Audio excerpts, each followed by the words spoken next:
प्यारे विद्यार्थियों, स्वागत है आपका अपने YouTube channel RCI the study point में। आज हम इंटर के विद्यार्थियों के लिए अध्याय 2 कैकेयी का अनुताप, जो राष्ट्रकवि मैथिली शरण गुप्त द्वारा रचित है, लेकर के उपस्थित हुए हैं। तो सर्वप्रथम आप भी अपनी पुस्तक निकाल लीजिए और मेरे साथ इसका अध्ययन कीजिए। कैकेयी का अनुताप का तात्पर्य है, अनुताप का अर्थ होता है पश्चाताप।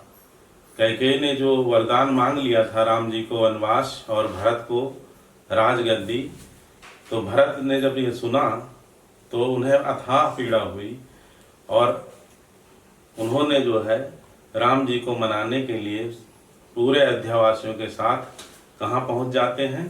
पंचवटी पहुँच जाते हैं। ठीक चित्रकूट में, जहाँ भगवान श्री राम, माँ जानकी और लक्ष्मण जी के साथ रह रहे होते हैं, निवास कर रहे होते हैं, तो वहाँ सभी लोग पहुँचते हैं। तो तदनंतर माने उसके पश्चात, अब उसके पश्चात क्या होता है?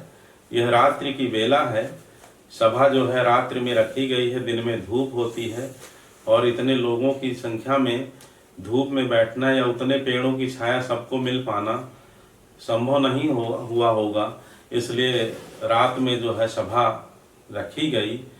तो रात की दृश्य का मनोरम मनोहारी चित्र खींचने का प्रयास किया है। साथ ही कैकेयी के जो मन में पीड़ा है, जो व्यग्रता है मन की, उसका वर्णन किया है मैथिली शरण गुप्त जी ने। तो पंक्ति है, तदनंतर बैठी सभा उटज के आगे। तदनंतर का मतलब है इसके पश्चात। किसके पश्चात? सभी लोगों के वहां पहुंचने के पश्चात। रात्रि का समय है, सभा उटज, उटज का मतलब होता है जो झोपड़ी बनी हुई है जिसमें रहते हैं राम लक्ष्मण सीता जी, उसके सामने सभा उटज के आगे, उस झोपड़ी के सामने बनी है, कुटिया कह लीजिए, कुटिया के सामने सभा बैठी है। नीले बितान के तले दीप बहु जागे। नीले बितान का तात्पर्य है नीला आकाश जो मंडप की भांति शोभा दे रहा है। आकाश में भी चांदनी छिटकी हुई है, चांदनी रात है, पूर्णिमा के आसपास का समय है, खूब प्रकाश है चारों ओर और ऐसा लगता है कि मानो बहुत सारे दीपक जला दिए गए हों धरा पर। ठीक है, दो स्थितियां हैं, एक तो आसमान में बहुत से तारे टिमटिमा रहे हैं, नीला आकाश है, इधर शस्य श्यामला भूमि है। ठीक है, उधर आकाश में तारे टिमटिमा रहे हैं तो यहाँ इधर गुरु वशिष्ठ, महाराज जनक जैसे धुरंधर विद्वान, गुरुतम महती व्यक्तित्व वाले, मानो दूसरे से तारे टिमटिमा रहे हों।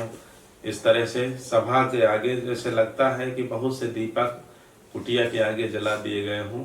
इन सब महापुरुषों की वजह से ऐसा प्रतीत होता है कि मानो आकाश की जो छटा है वह धरा पर उतर आई है। टकटकी लगाए नयन सुरों के थेवे, और आकाश में टकटकी लगाए देवता देख रहे हैं कि क्या परिणाम निकलेगा। क्या राम जी भरत जी के साथ अयोध्या वापस चले जाएंगे अथवा भरत जी जंगल में निवास करेंगे और राम जी वापस जाएंगे, अथवा फिर भरत जी को ही वापस जाना पड़ेगा। राम जी अपने प्रतिज्ञा पर, अपनी बात पर, जो प्राण जाए पर वचन न जाए, रघुकुल रीति सदा चली आए, जो कहावत है उस पर वो खरे उतरेंगे। तो परिणाम उत्सुक उन भयातुरों के थे वे सभी जो है भयातुर हैं, भय से व्याकुल हैं कि यदि राम जी लौट जाएंगे तो फिर रावण जैसे आतंकवादी आतताई का संहार कौन करेगा, और उसके जो इतने राक्षस भेजे हुए भारत में रह रहे हैं विभिन्न चौकियों में, कर दूषण आदि, उनका संहार कौन करेगा। तो इस परिणाम को जानने के लिए कि परिणाम क्या निकलेगा, वो परिणामोत्सुक हैं और भयातुर हैं, भय से व्याकुल भी हैं कि कहीं उल्टा ना हो जाए। जो मैंने सरस्वती को भेज करके और मंथरा की मति को फेर दिया था, जिसके कारण ये वरदान माँ कैकेयी ने मांग लिया, और आज सब उसकी एक राय पर पानी न फिर जाए, कहीं वापस कहीं राम जी चले न जाएं। तो मेरा सारा परिश्रम, मेरा स्वार्थ व्यर्थ हो जाए। उत्फुल्ल करौंदी कुंज वायु रह रह कर, खिले हुए जो करौंदे के पुष्प हैं, करौंदे का बगीचा रहा होगा, कवि जो है कल्पना करता है कि वहाँ कैसी कैसी स्थिति सब रही उस पंचवटी के आसपास।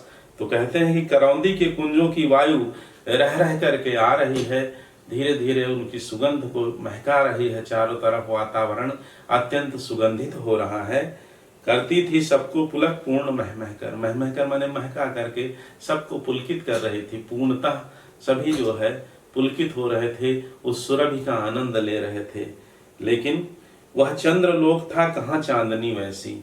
यहाँ जो है जो कवि है वह वक्रोक्ति के द्वारा, वक्रोक्ति काव्य जीवितम कुंतक का कथन है, वक्रोक्ति के द्वारा कहना चाहते हैं कि वह चंद्रलोक था कहाँ चांदनी वैसी। जो आकाश में जो चंद्रलोक है वहां वैसी चांदनी कहाँ, जैसी आज धरा पर उतर आया हो चंद्रलोक मानो। ठीक है, जहाँ राम जी हैं, राम जी के इतने सुंदर स्नेह करने वाले सभी भाई हैं, माँ जानकी हैं, उनकी माँ हैं, जनक जी महाराज विदेहराज हैं, और गुरु वशिष्ठ हैं, सुमंत्र जी हैं, और इस तरह से अनेक कितने कितने धर्मात्मा महापुरुष हैं। तो वह चंद्रलोक था कहाँ चांदनी वैसी। आज वह चंद्रलोक भी इस चांदनी के आगे, जो इस धरा पर चंद्रलोक उतर आया है, राम जी साक्षात चंद्र रामचंद्र जी ही हैं। चंद्रमा से भी बेहतर बढ़ करके कहीं उनका मुखमंडल जो शांत है, जो सबको मन को शांति देने वाला है, ऐसे आज चंद्रलोक धरा पर उतर आया है। वह चंद्रलोक था कहाँ चांदनी वैसी। जो आकाश का चंद्रलोक है वहां ऐसी चांदनी कहाँ, जैसी आज धरा पर उतर आया है चंद्रलोक। प्रभु बोले गिरा गंभीर नीर निधि जैसी। और प्रभु कौन, श्री राम जी उठ करके खड़े होते हैं और गिरा गंभीर, गंभीर वचन, अत्यंत जैसे समुद्र की गहराई हो, इतनी गहराई राम जी के हृदय में है, और ऐसे वचन वो बोलते हैं। क्या कहते हैं दूसरे पद में देखिए, हे भरत भद्र अब कहो अभीप्सित अपना। सभी लोग बैठे हैं, दिन ढल गया है, रात्रि का प्रथम प्रहर प्रारंभ हो गया है। हे भरत भद्र अब कहो अभीप्सित अपना। हे भरत भाई अब अपना अभीप्सित कहो, आपकी इच्छा क्या है वो बताइए। अभीप्सित माने जो इच्छा है, जो आपके मन में मनोकामना है, उसे बताएं। सब सजग हो गए भंग हुआ जो सपना। तो सभी जितने लोग बैठे थे उस सभा में सजग हो गए, सावधान हो गए, और ऐसा लगा कि मानो कोई स्वप्न भंग हो गया हो, स्वप्न टूट गया हो अचानक। तो भरत जी उठ करके बोलना प्रारंभ करते हैं, और क्या बोलते हैं सुनिए। हे आर्य रहा क्या भरत अभीप्सित अब भी। हे आर्य, हे मेरे भाई, हे राम, क्या भरत के लिए अभीप्सित माने इच्छित, माने उनकी कोई मनोकामना अब भी रह गई। मिल गया अकंटक राज्य उसे जब, तब भी जब अकंटक, बिना कंटक के, बिना किसी बाधा के राज्य मिल गया हो अयोध्या जैसा। अयोध्या का राज्य उस समय चक्रवर्ती सम्राट महाराज दशरथ थे, जिनका सिक्का ईरान, इराक, अफगानिस्तान, बहुत दूर दूर तक सीमाएं भारत की थी, सब जगह चलता था। मुद्रा जो चलती थी, चक्रवर्ती सम्राट, ऐसा राज्य भरत को मिल जाए, अकंटक राज्य जिसमें कोई व्यवधान न हो, कोई कांटा न हो, तो उसके बाद भी कोई मनोकामना रह जाती क्या? यहाँ भी वक्रोक्ति है। ठीक है, वक्रोक्ति अलंकार मैंने पढ़ाया अलंकार की श्रृंखला में, आप उसमें पढ़ सकते हैं, समझ सकते हैं कि वक्रोक्ति क्या होती है। तो मिल गया अकंटक राज्य उसे जब, तब भी पाया तुमने तरतले अरण्य बसेरा। और आपको क्या मिला? तर उतरे पेड़ के नीचे जंगल में बसेरा वास मिला। रह गया अभीप्सित शेष तथापि क्या मेरा, क्या अब भी मेरे लिए कुछ मनोकामना बाकी रह गई? और हृदय फटा जा रहा है भरत का, इतना बोलते हुए, इतना कहते हुए, इतना प्रेम है राम जी के प्रति, इतनी पीड़ा है राम जी की इस स्थिति को देख करके, अपने भाई को, अपनी माँ जानकी को, भाभी के जो है माँ के समान, और भरत लक्ष्मण जी को देख करके उनके मन में कि जंगल में दर दर की ठोकरें खा रहे हैं और पेड़ों के नीचे विश्राम करना पड़ रहा है, इस स्थिति को देख करके क्या कह रहे हैं कि क्या अब भी कुछ शेष रह गई मनोकामना? तनु तड़प तड़प कर तप्त तात ने त्यागा, और मेरे पिताजी ने तड़प तड़प करके, तप्त माने व्यथित हो करके, इस वचन को सुन करके जो वरदान मांगे थे मेरी माँ ने, पिता ने अपने प्राण त्याग दिए। क्या रहा अभीप्सित और तथापि अभागा, क्या इस अभागे के लिए अपने को कह रहे हैं कि इस अभागे के लिए क्या अब भी कोई मनोकामना बची है जो पूरी ना हुई हो? हा इसी अयस्थ के हेतु जनन था मेरा, हा कराह उठे, चिल्ला उठे, पीड़ा बाहर आ गई, मुखरित हो गई कि इसी अपयस के लिए मेरा जन्म हुआ था, कि मेरी वजह से मेरे बड़े भाई जंगल में दर दर की ठोकरें खाएं और मेरे पूज्य पिताजी स्वर्ग सिधार जाए, मेरी उसका कारण मैं बनूं, उसका हेतु मैं हूं। निज जननी के ही हाथ हनन था मेरा, निज जननी अपनी मां के द्वारा ही मुझे मार दिया गया, मेरी हत्या कर दी गई। अब कौन अभीप्सित और आर्य वह किसका? हे आर्य, हे राम, हे बड़े भाई मेरे भ्राता, अब कौन अभीप्सित, अब क्या मनोकामना बची? संसार नष्ट है, भ्रष्ट हुआ घर जिसका, जिसका सारा संसार नष्ट हो गया हो, उजड़ गया हो, घर जिसका उजड़ गया हो, क्या बचा उसके लिए? क्या मनोकामना बची अब जो देखना शेष हो? मुझसे मैंने ही आज स्वयं मुंह फेरा, मैंने स्वयं से मुंह फेर लिया, मैं स्वयं से ही रुष्ट हूं कि क्यों तूने जन्म लिया भागे, तेरी वजह से इतने लोगों को पीड़ा, इतने अयोध्या वासियों के मन में ग्लानि, पीड़ा, कष्ट, और पिताजी के मन में, अन्य माताओं के मन में, और मेरे भाइयों के मन में, मेरी भाभी माँ समान जानकी जी के मन में, सबके मन में इतनी पीड़ा, इतनी कष्ट मेरी वजह से है, तो मैंने अपने से ही, स्वयं से ही मुख मोड़ लिया है। हे आर्य बता दो तुम ही अभीप्सित मेरा, हे आर्य, हे मेरे बड़े भ्राता, आप ही बताएं मेरे लिए क्या मनोकामना शेष बची? प्रभु ने भाई को पकड़ हृदय पर खींचा। भगवान राम ने अपने भाई भरत को उठा करके छाती से लगा लिया, पकड़ करके खींच लिया और अपने बाहों में भर करके लिपटा लिया। रोदन जल से शाविनोद उन्हें फिर सींचा, और प्रेम के आंसू जो बह निकले श्री राम के नयनों से, सींचा माने सिंचित कर दिया, पूरे शरीर को नहला दिया मानो। उसके आशय की थाह मिलेगी किसको? राम जी बोलते हैं कि उसके आशय की, किसके? भरत जी के। आशय माने क्या मन में है, क्या भावना है। थाह मिलेगी किसको? किसे थाह मिलेगी? जनकर जननी ही जान न पाई जिसको, जिसको जन्म देने के बाद माँ ही न समझ पाई हो, जिसको माँ न समझ पाए। कहते हैं कि माँ सब जानती है, प्रथम गुरु माँ होती है, लेकिन राम जी कहते हैं कि माँ ही जिसे न समझ पाई हो, उसे दुनिया का भला कौन समझ सकता है। ऐसा मेरा भरत, यह सच है तो अब लौट चलो तुम घर को। अब कैकेयी जो है उठ खड़ी हुई। अगला जो पद है चौथा, तो कैकेयी जी उठ खड़ी हुई, और वे, उनसे भी न देखा गया इतना भाइयों भाइयों के बीच जो अगाध प्रेम है, जो देखने को नहीं मिलता है। आज वह उमड़ आया है जो प्रेम, उसको देख करके सारी सभा गदगद है, हर्षित है। और यह प्रेम ऐसा देख करके, और राम जी का भी भरत जी के प्रति इतना स्नेह देख करके कैकेयी जी की बोलने की जरा हिम्मत आ गई, नहीं तो क्या बोलती, कैसे बोलती। जब यह सुना राम जी के मुंह से कि माँ ही नहीं जिसे समझ पाई ऐसा भरत है, तो जरा उन्हें ढांढस मिल गया, उन्हें बोलने की हिम्मत आ गई कि राम जी कितना चाहते हैं भरत को। यह सच है तो अब लौट चलो तुम घर को। तो कैकेयी जी खड़ी होती हैं और कहती हैं यदि ऐसा सच है तो आप जो है लौट चलिए। कहाँ? घर को, अयोध्या लौट चलिए।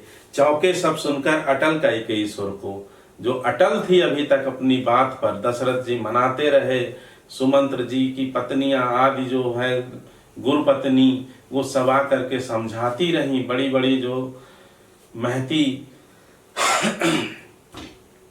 विभूतियां थी अयोध्या की, वो सब आकर के समझा रही थी।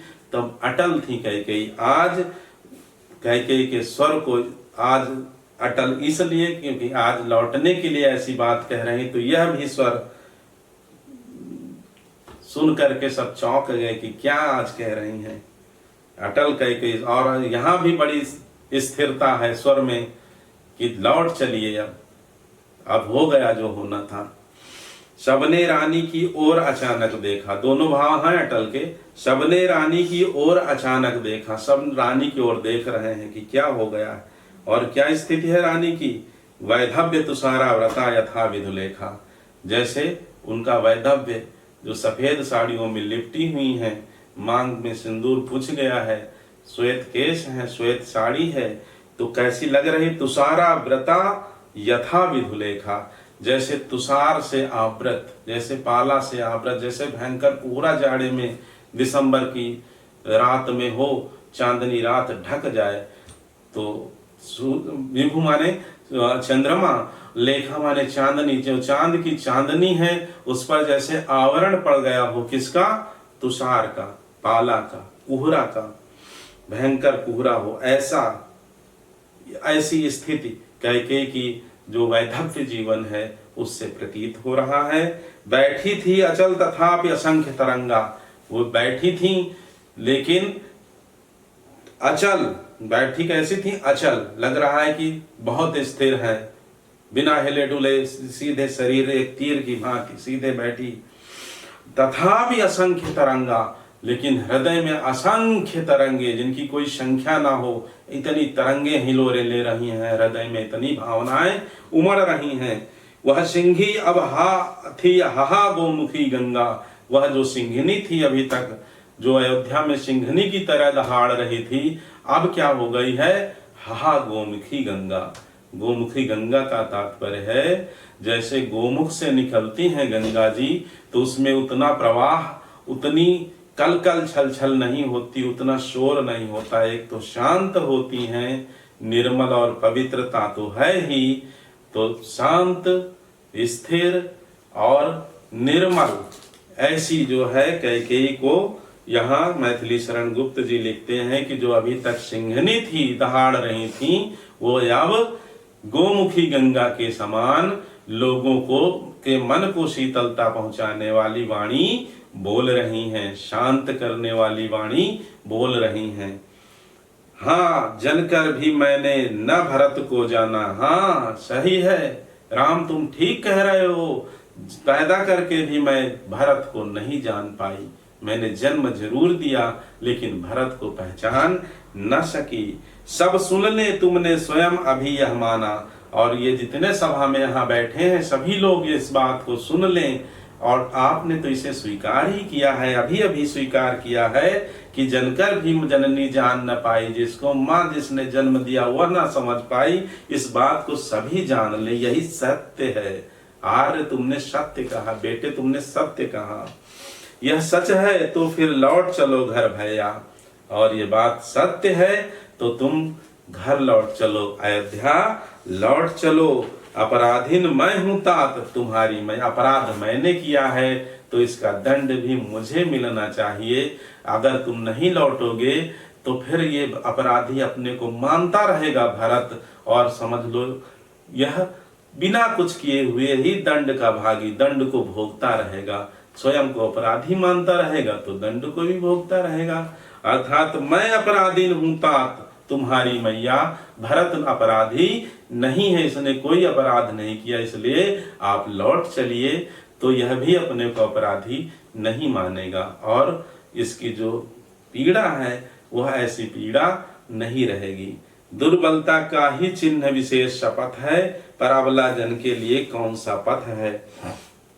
यदि मैं कसम खाऊं दुर्बलता का, तो ये दुर्बलता का चिन्ह है, दुर्बलता का ही चिन्ह विशेष शपथ है। जो दुर्बल होते हैं वही कसम खाते हैं, बात बात पे कसम नहीं खानी चाहिए, झूठ नहीं बोलना चाहिए और कसम नहीं खानी चाहिए। दुर्बलता का ही चिन्ह विशेष शपथ है, क्योंकि जो दुर्बल हैं, जो अपनी बात को नहीं कह पा रहे हैं, असहाय हैं, वही कसम खाते हैं बात बात पर अबला जन के लिए कौन सा पथ है।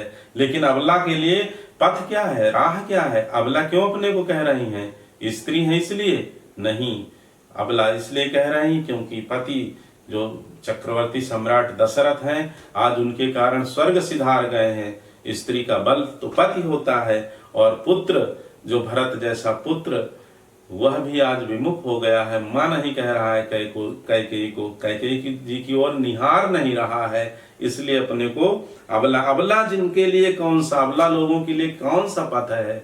जो हमारे जैसे अबला हो जाएं उनके लिए पथ क्या रह जाता है, कसम खाना ही तो शेष रहता है। और इसलिए मैं ये कहती हूं कि यदि उकसाई गई भरत से हूं, यदि भरत ने मुझे उकसाया हो, भरत ने मुझे मंत्र दिया हो कि ऐसे 2 वरदान मांग लो, भरत जी ने मुझे प्रेरणा दी हो, मुझे प्रेरित किया हो, तो पति समान ही स्वयं पुत्र को खोऊं। कसम ये भी देखिए, तो पति के समान ही पुत्र को भी मैं खो दूं, ऐसी कसम खा रही हैं। कौन? कैकेयी जी। यानी जैसे मेरा पति नहीं मैंने खो दिया, ऐसे ही मेरा बेटा भी मुझसे खो जाए, यदि इसमें कहीं भी जरा सा भी हाथ भरत जी का हो। ठहरो मत रोको मुझे, कहूं सो सुन लो। और सभा से कहती हैं कि रुक जाओ, सभी लोग ध्यान से मेरी बात सुन लो, अभी मैं कुछ और कहना चाहती हूँ। ठहरो मत रोको मुझे कसम खाने से मत रोको। कुछ लोग गुनगुनाए होंगे, कहे होंगे ऐसी कथा, ऐसा मत बोलो, ऐसी कसम मत खाओ बेटे के लिए ऐसी। तो उन्होंने कहा कि ठहरो मत रोको मुझे, कहूं सो सुन लो। पाओ यदि उसमें सार, उसे सब चुन लो। यदि मेरी बात में कुछ भी यथार्थ निकले, कुछ भी सही निकले, तो उसे चुन लेना, उसे स्वीकार कर लेना। अब करके पहाड़ सा पाप मौन रह जाऊं, मैंने पहाड़ जैसा, पर्वत जैसा पाप किया है, अब मैं मौन रह जाऊंगी, तो फिर इससे बड़ी नीचता और क्या होगी। मुझे कहने दो, मैं कहना चाहती हूँ। मैं यदि मौन रह गई तो भरत के लिए फिर और बहुत बड़ा अभिशाप हो जाएगा मेरा मौन रह जाना, और सारी जनता के लिए भी। तो राई भर भी अनुताप न करने पाऊं, जरा सा भी क्या मैं पश्चाताप नहीं कर सकती हूँ? मुझे भी पश्चाताप करने का अधिकार है। पश्चाताप की आग में मैं स्वयं को जला सकती हूँ, मैं जल सकती हूँ। पश्चाताप करने का मेरा अधिकार है। राई भर भी अनुताप न करने पाऊं। थी स नक्षत्र शशनिशा ओस टपकाती। शा नक्षत्रों से अब आया है, अभी तक नहीं आया था, मैंने बता दिया था कि चांदनी रात है। शा नक्षत्र, नक्षत्रों से युक्त रात है। थी स नक्षत्र शशि निशा, और शशि भी है, चंद्रमा भी है आकाश में, ऐसी रात है। ओस टपक रही है, ओस की बूंदें टप टप करके पत्तों से गिर रही हैं पेड़ों के। रोती थी नीरो सबा हृदय थपकाती, मानो प्रकृति रो रही है इस प्रेम को, इस पश्चाताप भरे स्वर को सुन करके, भरत और राम के प्रेम को देख करके मानो प्रकृति भी रो रही हो, और सारी जनता अपने हृदय को थपका रही हो, ढांढस दे रही हो कि उल्कासी रानी दिशा दीप्त करती थी। उल्कासी रानी दिशा दीप्त करती थी। आज उल्का की तरह रानी कैकेयी, वैसे उल्का पिंड निकलता है तो प्रकाश होता है, ऐसे ही प्रकाश अपने वचनों का प्रकाश फैला रही है। मानो जो लोगों के हृदय में अंधकार था, एक आशंका का, संदेह का, उसमें यह एक प्रकाश की रेखा खींच रही हो, दिशाओं को दीप्त कर रहे हैं। क्या? कैकेयी जी नहीं, कैकेयी जी के वचन, कैकेयी जी का पश्चाताप आज प्रकाशित हो रहा है मानो। ठीक है, उस प्रकाश से अंधकार मिट रहा है आशंका का। सब में भय विस्मय और खेद भरती थी। सब में भय विस्मय और, जैसे लेकिन उल्का पिंड निकलता है तो लोगों में भय व्याप्त हो जाता है, विस्मय व्याप्त हो जाता है, और ये लगता है कि अब कुछ अनहोनी होने वाली है। लेकिन आज यहाँ ऐसा नहीं, सब में भय विस्मय और खेद भरती थी। सबके अंदर जो भय विस्मय खेद, ये के सभी लोगों में भय विस्मय और खेद माने शोक एक साथ व्याप्त हो रहा है। कैसे? जैसे भय इस बात का है कि पता नहीं जो है राम जी इस बात को मानेंगे अब कि नहीं मानेंगे, क्योंकि रघुकुल रीत सदा चल आई, प्राण जाए पर वचन न जाई। तो राम जी तो अचल और अडिग हैं, पता नहीं मानेंगे कि नहीं मानेंगे। आश्चर्य इसलिए हो रहा है कि जो आज हो रहा है ये पहले क्यों नहीं हुआ, ये पहले क्यों नहीं समझ गई माँ कैकेयी। और खेद इसलिए है क्योंकि समय अब हो गया है, पहले ही ये बात समझ गई होती कैकेयी जी तो आज यह स्थिति ना होती, इतनी पीड़ा सबको ना होती, दशरथ जी भी जीवित होते। तो इन वचनों को जो आज निष्प्रह भाव से बिना किसी मोह के कह रही हैं कैकेयी जी, ऐसे वचन तो बहुत अच्छे हैं, लेकिन सब जनता में क्या व्याप्त हो रहा है? भय। जैसे निकलता है उल्का पिंड तो भय व्याप्त होता है कि पता नहीं अब क्या होगा। तो ये सारी स्थितियां, असमंजस वाली स्थिति अब भी बनी हुई है कि क्या होगा। क्या कर सकती थी मरी मंथरा दासी? आगे कैकेयी कहती हैं कि क्या कर सकती थी? अरे वो बेचारी मंथरा क्या कर लेती? मरी का तात्पर्य यहाँ बेचारी कह लीजिए कि बेचारी मंथरा क्या कर लेती? यदि मेरा ही मन रह सका न निज विश्वासी, मेरा ही मन अपने मन पर मेरा विश्वास होता तो कैकेयी की क्या दाल गलती? मेरा ही मन ने अविश्वास कर दिया मेरे साथ, इसलिए कैकेयी की दाल गल गई। कैकेयी की बात आगे बढ़ गई, मंथरा की बात आगे बढ़ गई। नहीं मंथरा की किस खेत की मूली क्या कर लेती वो? जल पंजरगत अब अरे अधीर अभागे, और अपने शरीर को धिक्कारती हैं कि अब जल पंजरगत अब अरे अधीर अभागे। अपने शरीर को ही मानो कैकेयी जी भी धिक्कार रही हैं कि अब जल पंजरगत हो रहा है, अब रो रहा है, आंसू बहा रहा है, आंसुओं में डूब रहा है। हे अब आगे शरीर, वे ज्वलित भाव थे स्वयं मुझी में जागे। वे ज्वलित भाव जला दिया जिसने अयोध्या को, वे ज्वलित भाव थे स्वयं मुझ में ही वो भाव जागृत हो गए थे, जिनकी वजह से आज यह आग लगी हुई है। पर था केवल क्या ज्वलित भाव ही मन में, लेकिन सबसे कहती क्या मेरे मन में केवल ज्वलित भाव ही था? ऐसा भी नहीं है, केवल मेरे मन में ज्वलित भाव नहीं था, कुछ मूल क्या शेष बचा कुछ ना और जन्मे। इस जन्म में कुछ और भी शेष था। क्या? वात्सल्य उमड़ रहा था, पुत्र का जो मोह है वह हावी था उस समय, और कुछ मूल्य नहीं, वात्सल्य मात्र। क्या क्या वात्सल्य का मेरे क्या कुछ मूल्य नहीं है? उसका भी तो कुछ मूल्य रहा होगा। मैं केवल अपने लिए नहीं चाह रही थी, अपने बेटे के लिए ही चाह रही थी। वात्सल्य में मैं, मोह में मैं पड़ी थी, पर आज अन्य सा हुआ वत्स भी मेरा। और ठोकर कब लगी कैकेयी जी को? पश्चाताप कब हुआ कि जिसके लिए मैं कर रही थी वही अन्य सा हो गया, दूसरे के जैसा हो गया। अन्य सा माने अपना न रहा, दूसरों के जैसा हो गया, गैर समझने लगा मुझे। और धिक्कारा भी था भरत जी ने कि बर मांगत मुँह परे न कीड़ा। बर को मांगते हुए मुंह में कीड़े नहीं पड़े, मन में पीड़ा नहीं हुई, ऐसे वरदान मांगा। ये रामचरितमानस में गोस्वामी तुलसीदास जी लिखते हैं। तो थूके मुझ पर त्रैलोक के भले ही थूके, तीनों लोक मुझ पर थूके अवश्य, धिक्कार दे मुझे, धिक्कारें। जो कोई जो कह सके क्यों कहे, क्यों चूके, और जिसे जो कहना है वो कह ले, कोई चूकने की जरूरत नहीं, कोई चूके ना। जो जिसे कहना है वह कहे, छीने न मात्र पद किंतु भरत का मुझसे। आज भीख मांग रहे हैं कि मैं भरत की माँ कहलाऊं, यह मात्र पद मुझसे कोई ना छीन ले। रे राम दुहाई करूं और क्या तुझसे। राम जी से दुहाई कर रही हैं, राम जी की दुहाई कर रहे हैं, कह रहे हैं कि मुझसे मेरे भरत का मात्र पद कोई न छीने। ठीक है, अगला पद देखिए 7वां।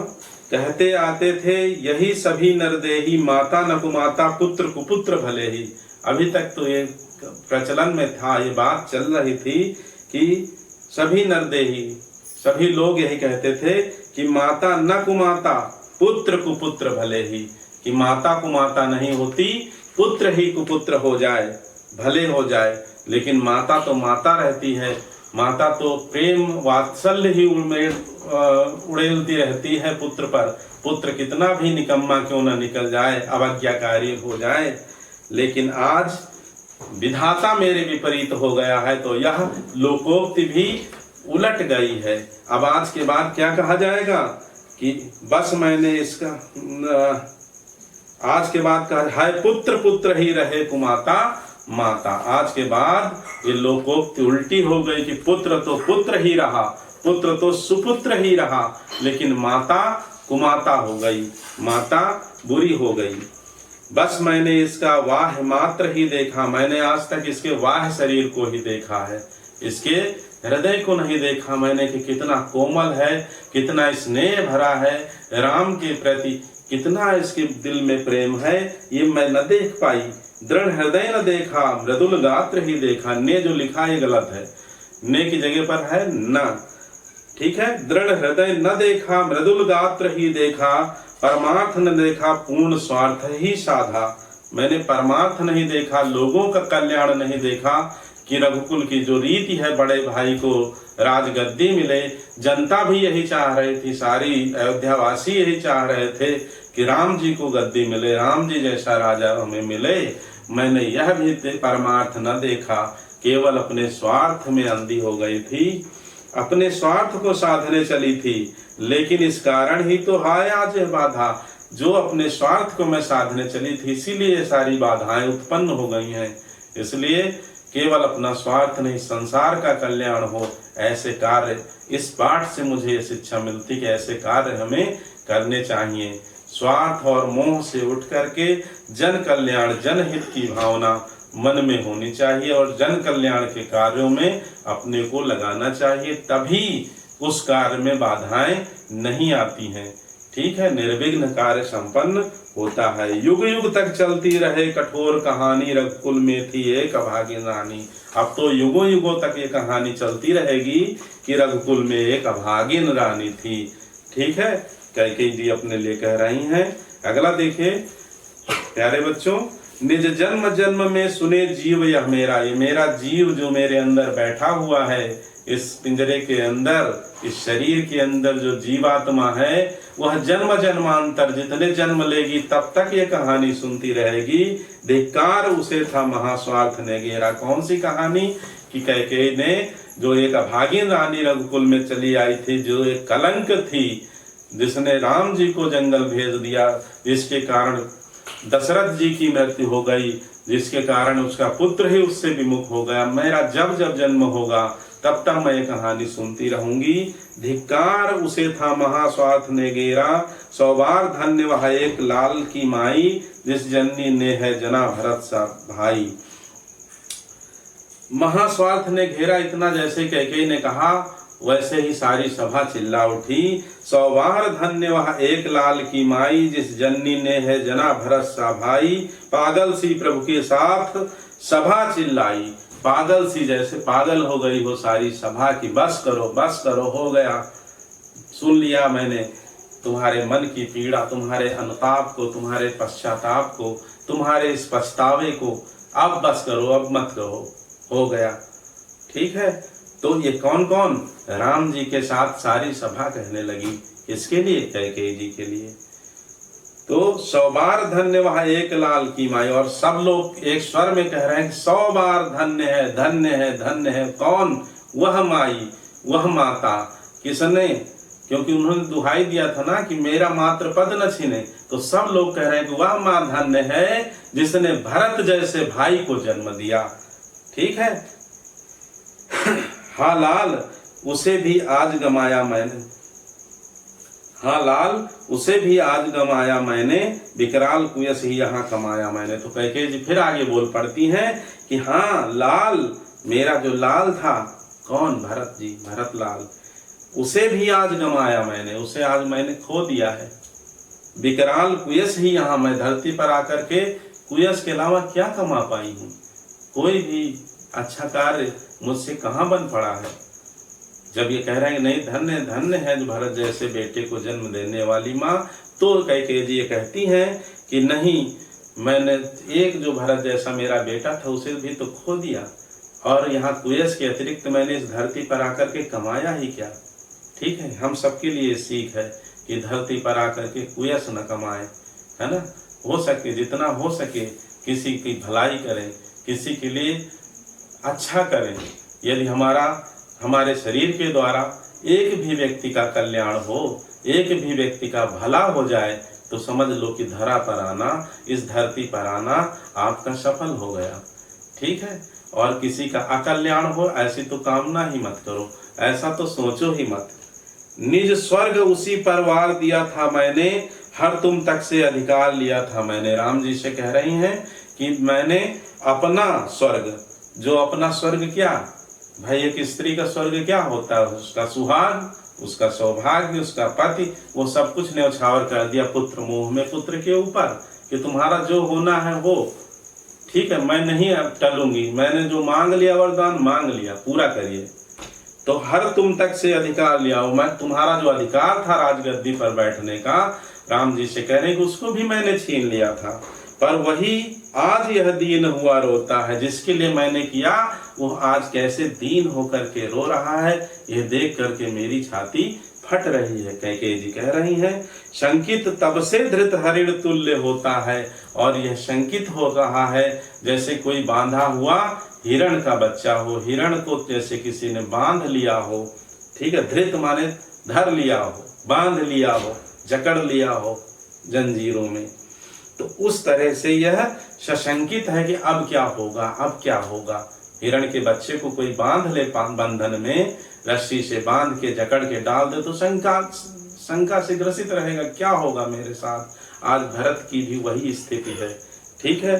श्रीखंड आज अंगार चंड है मेरा, और जो अत्यंत शांत स्वभाव का, अत्यंत गंभीर स्वभाव का, सरल स्वभाव का मेरा बेटा था, अंगार चंड है। श्रीखंड का मतलब चंदन, चंदन जैसा शीतल जो था, जिसका मन वचन कर्म सब, वही आज अंगार चंड बन गया है, प्रचंड अंगारा हो गया। अंगार चंड का मतलब प्रचंड यहाँ, और अंगार का मतलब अंगारा, प्रचंड अंगारा बन गया है, ज्वालामुखी बन गया है।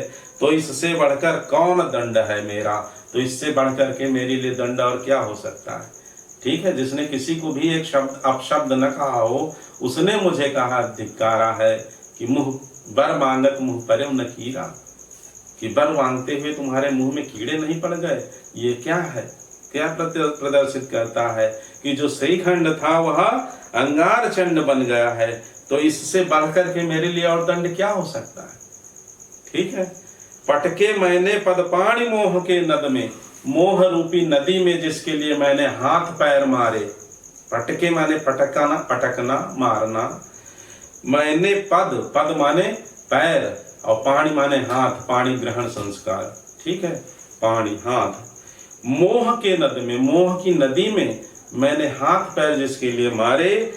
जन क्या क्या करते नहीं स्वप्न में मद में, तो लोग क्या क्या नहीं स्वप्न में और मद में, मोह में कर जाते हैं। ऐसे ही मेरा स्वप्न था, मेरे लिए मोह की वो रात्रि थी, मोह की रात्रि मानो बीत गई है, ठीक है, आंखें मेरी खुल गई हैं। हाँ दंड कौन क्या उसे डरूंगी अब भी। अगला देखिए 10वां, हाँ दंड कौन, क्या इसके लिए दंड है, अब मैं उससे डरने वाली नहीं हूँ। इससे बढ़कर के और दंड क्या हो सकता है।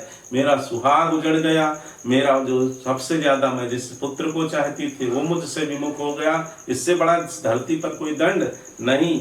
हाँ दंड कौन क्या उससे डरूंगी अब भी, मेरा विचार कुछ दयापूर्ण हो तब भी, और मेरे विचार से आप लोगों के मन में दया भी आ जाए, आप मुझे क्षमा भी कर दो मुझे, तो हा दया हंत वह घृणा अह वह करुणा, तो वह सब दया घृणा वह सब करुणा मेरे लिए क्या है, हंत नहीं, बेकार है।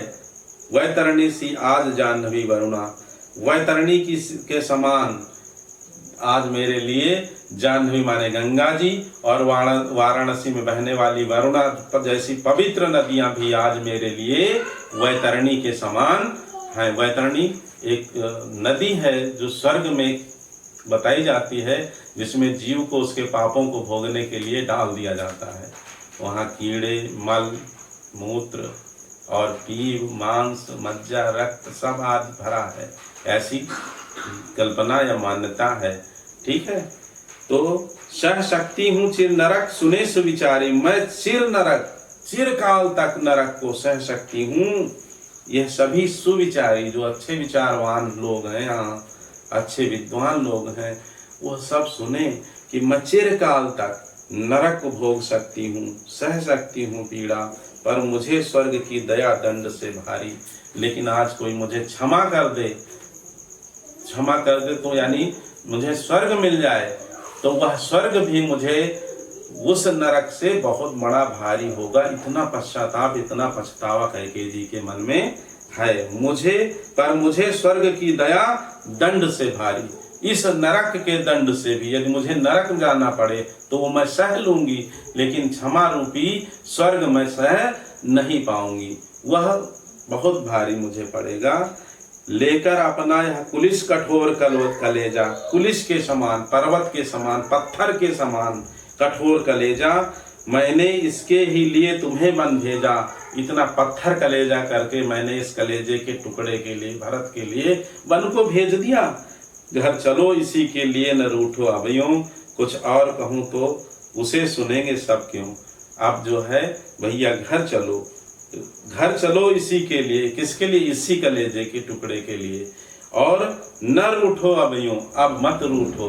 अब यदि रूठोगे तो यह अपने को माफ नहीं करेगा, यह भी जो है अंदर ही अंदर घुटता रहेगा, पश्चाताप में अपने को दोषी मानता हुआ और एक तरह से सजा को भोगता रहेगा। मेरे किए हुए अपराध की सजा को यह भोगता रहेगा। कुछ और कहूँ तो उसे सुनेंगे सब क्यों, कुछ और क्या कहूँ, लोग क्यों सुनेंगे मेरी बात को, क्यों, मैंने कौन सा बहुत अच्छा कार्य किया है और क्या मैं कहूँ। अंतिम है, मुझको यह प्यारा और इसे तुम प्यारे। हे राम, मुझको यह प्यारा और इसे आप प्यारे हो, इसलिए मेरे दुगने प्रिय रहो न मुझसे न्यारे। अब तो तुम मेरे लिए दुगने प्यारे हो गए हो, जस्ट डबल। मुझको यह प्रिय है और इसे आप प्रिय, तो मेरे लिए आप क्या हो गए? दुगने प्रिय हो गए। तो मुझसे आप न्यारे मत रहो। न्यारे माने अलग मत रहो। बहुत सरल पंक्तियां खड़ी बोली में हैं। तो मैं इसे न जानूं किंतु जानते हो तुम, मैं इसे नहीं जानती लेकिन आप इसे बहुत भली भांति जानते हो। अपने से पहले इसे मानते हो तुम, अपने से पहले इसका सम्मान करते हो, इसको मानते हो। ठीक है, राम जी भरत जी को संत मानते हैं, बहुत स्नेह करते हैं। तुम भ्राताओं का प्रेम परस्पर जैसा, यदि वह सब पर यूं प्रकट हुआ है वैसा। तुम आपस में चारों भाइयों को जो प्रेम है वह बहुत अगाध है, बहुत विशाल है, विराट है। यदि वह सब पर यूं प्रकट हुआ है, वह सब के ऊपर उसकी जो है आज छाप पड़ गई है उस प्रेम की। तो पाप दोष भर पुण्य तोष है मेरा। तो यह पाप दोष जो मेरा पाप और दोष है, यह तो है ही जो पुण्य तोष है मेरा। और ये पुण्य का भी संतोष है, क्योंकि मैंने ऐसे बेटे को जन्म दिया है। मैं रहूं पंकिला पद्म कोश है मेरा। मैं तो कीचड़ ही बन करके जी लूंगी। लोग मुझे कीचड़ ही कहते रहें, गंदी ही कहते रहें, लेकिन इस कीचड़ में ये कमल खिला है। पद्म कोश है मेरा, ये मेरा कीचड़ में खिला हुआ जो कमल है भरत जैसा, यह तुम्हें इतना स्नेह करता है, इतना तुमको यह प्यारा है। तो आगत ज्ञानी जन उच्च भाल ले लेकर समझावे तुमको अतुल योक्तियां देकर। मेरे तो एक अधीर हृदय है बेटा, उसने फिर तुमको आज भुजा भर बेटा। आगत मेरे साथ जो आए हुए हैं ज्ञानी जन, जो श्रेष्ठ विद्वान लोग हैं, सब आए हुए, वे तुमको अतुल युक्तियां देकर, कैसी भी आगत ज्ञानी उच्च भाल ले लेकर के, जिनके भाल उच्च हैं और जो उच्च भाल का तात्पर्य है परम विद्वान हैं, वे कैसी भी युक्तियां दे करके आपको तर्क वितर्क के द्वारा यहाँ से वापस ले चलने की चेष्टा करेंगे, लेकिन समझाएंगे आपको कि लौट चलिए, ठीक है। लेकिन मेरे पास क्या है? मेरे तो एक अधीर हृदय है, एक अधैर्यवान, जिसमें धीरज नहीं है। अगर उसमें धीरज होता तो आज यह नौबत ना आती, पहली चीज। और आज भी वो अधीर है, अब इसलिए क्योंकि भरत मुझसे विमुख हो गया है। क्योंकि आप भरत को इतने प्यारे हो तो मेरे लिए दुगने प्यारे हो, आप मुझसे दूर हो रहे हो, इसलिए ये मन अधीर हो रहा है। उसने फिर तुमको आज भुजा भर भेंटा। और मेरा जो हृदय है, कौन? भरत, उसने आपको भुजाओं में भर के, आपने उसको भुजाओं में भर करके भेंटा है। तो मानो मेरा मन ही कह रहा है, मेरा हृदय ही कह रहा है कि अब लौट चलो अयोध्या, मुझसे दूर न रहो, इससे दूर न रहो। ठीक है बच्चों, व्याख्या हम अगले उसमें कक्षा में सिखाएंगे, तब तक इसको समझते रहिए। एक बार सुनिए, 2 बार सुनिए, जब समझ में आ जाए तब तक आगे की कक्षा का इंतजार कीजिए। ठीक है, पढ़ते रहिए, व्यस्त रहिए, मस्त रहिए।